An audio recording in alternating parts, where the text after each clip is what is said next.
Pretty cool. Tandem cyclists.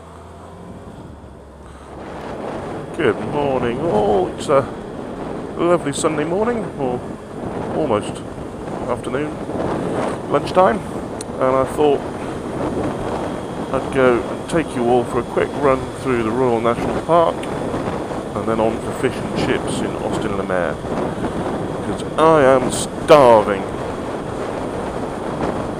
I went out for a 60k ride on the bicycle this morning and I've not had breakfast yet, so I thought I'll go and do all that good work and unwind it all, go and have fish and chips and for a quick spin through the Royal National Park, and I thought I'd take you all along with me. So the Royal National Park, those of you that don't know, is just to the south of Sydney. It's a massive park. Yeah, it's just to the south of Sydney. It's a popular spot for bikers, cyclists and car enthusiasts. The roads are tight and twisty, but it's heavily policed. So this is the entrance to the Royal National Park, or the Nasho as the locals call it.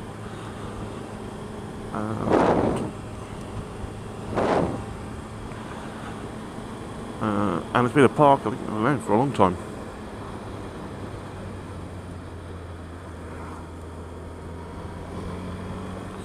But it's popular with bikers, and consequently, so I just gave me a warning there. Police check. Thank you very much. So yeah, it's popular with bikers and heavily policed, and I think I'll find there'll be a copper down here somewhere. Anyway, I thought I'd take you for a quick spin through here. I've also, if there are other places in Sydney that you'd like to see, then let me know. Maybe I can take a day trip out and show you. Or New South Wales, actually. If I can get to them easily enough in a day trip. Then post a comment below, let me know where you want to see in Sydney, whether it's Bondi, whether it's a Sydney House, the Opera House, the Harbour Bridge, Manly, and yeah, let me know. But there's quite a bit of traffic, and it is, as I keep saying, heavily policed, so got to be careful. But on the other side, it's fish and chips in Austin-le-Maire, hurrah! So this is coming into Audley Weir. There's a cafe here. There's a lovely little spot, a little boating lake or river, I guess. Big park, barbecue pits and the like. Which is one thing I've got to say, Australia does great. Barbecue pits. And they're free. Gas barbecues. Just rock up, turn them on and use it. Actually, I think the ones in here are electric, but anyway. Hot plate, take your meat, some beers, and yeah. Rock up and enjoy the park. Great for families. So as you can see, I've taken the Hayabusa again today. It really is a superb bike. The engine has just got power everywhere. I absolutely love it. It's a fantastic bike. Suzuki make a great engine and gearbox.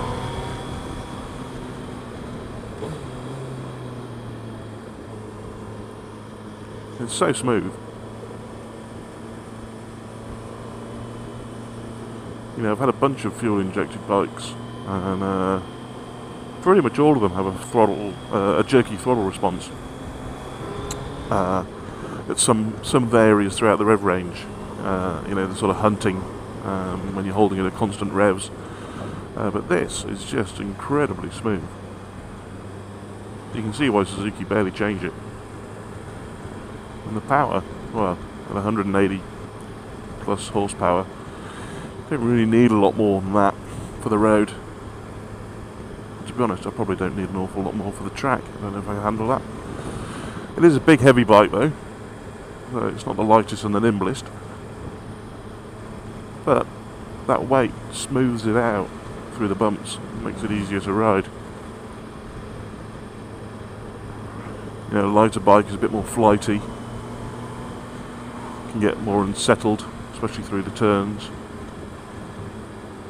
Whereas the heavier bike may take a little bit longer to turn, but is more planted in the curves. So just idling along the bike, 4th gear, 80 kilometers an hour, 3 and a bit thousand RPM. It's just not fussed. Still plenty of pull. Such a superb bike. This particular model is a 2012 Hayabusa, and I'd thoroughly recommend it for anyone who wants a good all-round bike. You know, the other weekend I did about 2,100 kilometres all up, going to Melbourne and back for the F1. Not a problem at all. I was comfortable on it. Bike never missed a beat. Yeah, I'd certainly have another one of these. Some of the bikes I've had in my history, I've had a fair few. Started out with a VFR 800, the VTEC version. That was a lovely bike, although going back to the throttle response and the jerkiness of the fuel injection, that had some serious problems.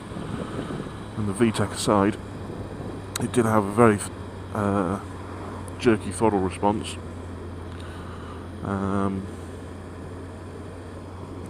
Police have got someone there. Revenue creation.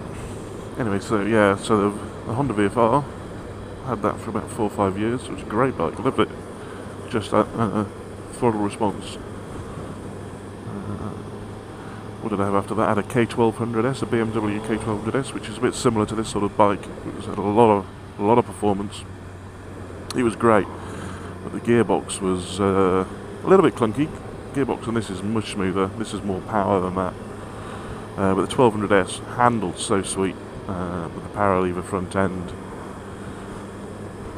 It was shaft drive, so you didn't have to worry about the chain or anything like that. Having said that, I don't really worry about the chain on this. That was a fantastic bike, the K1200S. I loved that. Unfortunately, I crashed that at the racetrack at Motegi on a track day.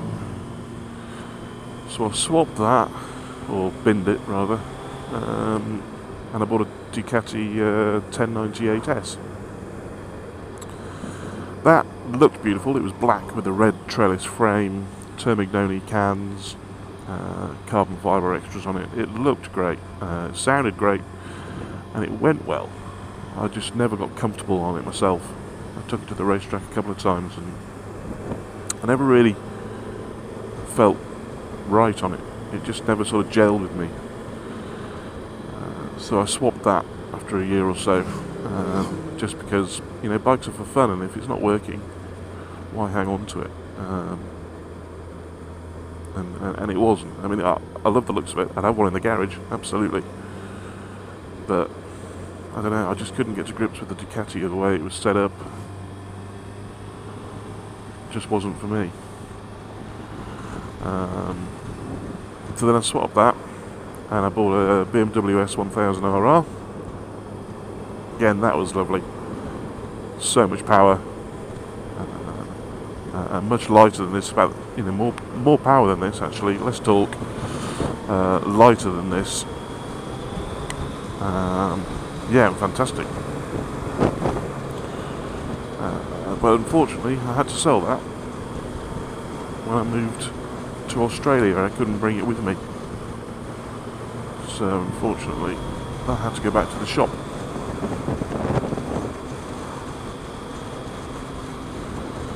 And the other bike, as you know, is an R1200 GS, which I still have, and that is a great bike. Superb bike. It's a great all-round fun toy. And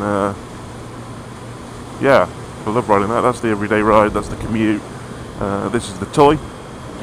It's a great toy that it is.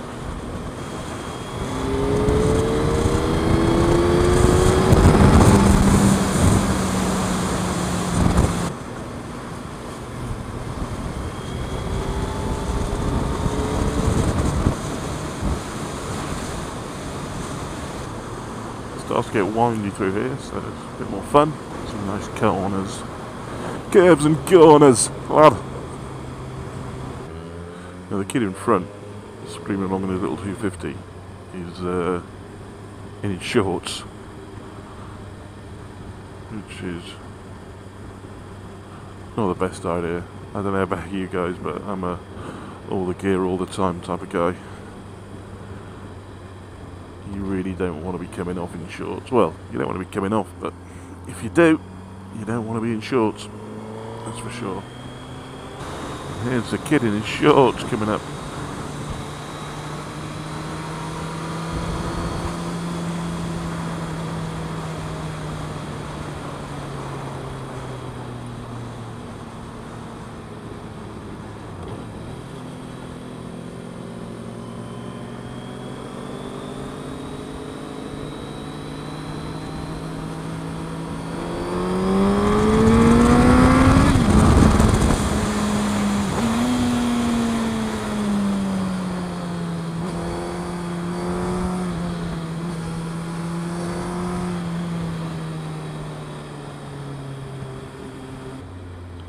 This is pretty much the end of the national park. Wow, look at the view. It's a good view today. You can see all the way down to Wollongong, and the guys are jumping off on their parachutes. We're going to see what they're up to. Paragliders. We can't see them on the camera from here, but we'll get a bit closer. See if we can. So we'll stop here, see what's going on here today. I reckon it'll be pretty busy with all those people jumping off.